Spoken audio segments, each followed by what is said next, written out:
Bonjour les petits rêveurs. Ce soir, une nouvelle histoire. Le conte d'aujourd'hui s'appelle Nico, l'escargot rapide comme l'éclair.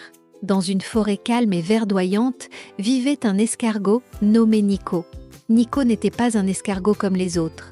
Là où ses amis se contentaient de brouter des feuilles tranquillement, Nico rêvait de vitesse, d'action et de sensations fortes.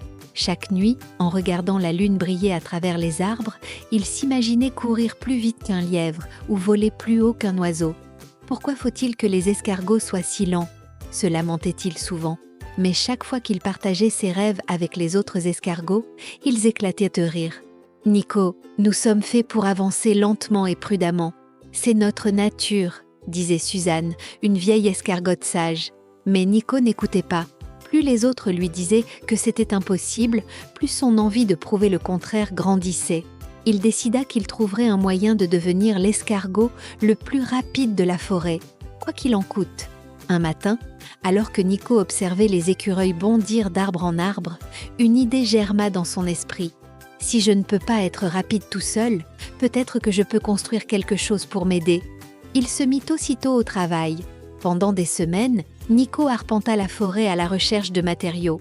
Il ramassa des brindilles solides, des feuilles larges et même des morceaux de toile d'araignée qu'il trouvait abandonnés ici et là. Les autres escargots le regardaient avec curiosité, se demandant ce qu'il fabriquait. « Nico, pourquoi ramasses-tu toutes ces choses inutiles ?» demanda Gaston, un jeune escargot. « Attends et tu verras » répondit Nico avec un clin d'œil. Petit à petit, son projet prit forme. À force de bricoler et d'ajuster, il construisit un petit traîneau qu'il pouvait attacher à sa coquille. Le traîneau était léger, mais robuste, et Nico était certain qu'il pourrait l'aider à se déplacer plus vite. Lorsque son invention fut prête, Nico réalisa qu'il avait besoin d'un peu d'aide pour la faire fonctionner. Il pensa à Gustave, le merle qui survolait souvent la clairière. Gustave était connu pour être rapide et curieux. Nico lui expliqua son plan. « Tu veux que je te tire dans les airs avec ton traîneau ?» s'exclama Gustave, surpris. « Exactement !»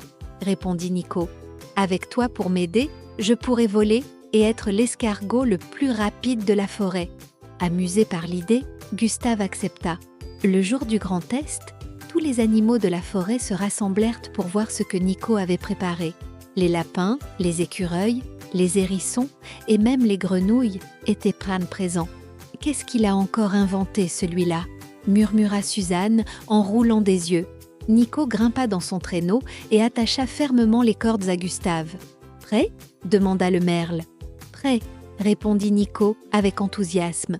Gustave s'envola d'un battement d'ailes puissant et le traîneau de Nico décolla du sol. Au début, Nico serra les bords du traîneau, un peu effrayé par la vitesse et le vent qui soufflait sur son visage. Mais rapidement, la peur laissa place à l'excitation. Il survola la forêt, voyant les arbres et les rivières d'en haut pour la première fois. Les lapins applaudissaient en bas, les écureuils agitaient leur queue, et même Suzanne regardait avec admiration. Nico volait vraiment. « Plus haut, Gustave !» cria Nico. Le merle obéit, et ensemble, ils firent des cercles dans le ciel. Le petit traîneau brillait sous les rayons du soleil, attirant l'attention de tous les animaux. Après plusieurs minutes de vol, Gustave redescendit doucement et posa le traîneau près de la clairière. Nico descendit, le sourire aux lèvres, et les animaux éclatèrent en applaudissements. « Incroyable !» s'exclama Gaston. « Je n'aurais jamais cru voir un escargot voler !» ajouta une grenouille. À partir de ce jour, Nico devint une légende dans la forêt. Il montra à tout le monde que peu importe nos limites apparentes, avec de l'imagination, du courage et un peu d'aide, tout est possible.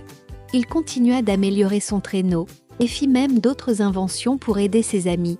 Les animaux qui se moquaient de lui autrefois venaient désormais lui demander conseil. Nico avait prouvé qu'être un escargot rapide n'était pas une blague, mais une véritable inspiration. Et chaque nuit, en regardant la lune briller à travers les arbres, Nico se disait « Si je peux voler, alors je peux accomplir n'importe quoi ». C'est la fin de l'histoire. Si vous aimez ce nouveau conte, vous pouvez vous abonner pour ne pas rater de nouvelles histoires.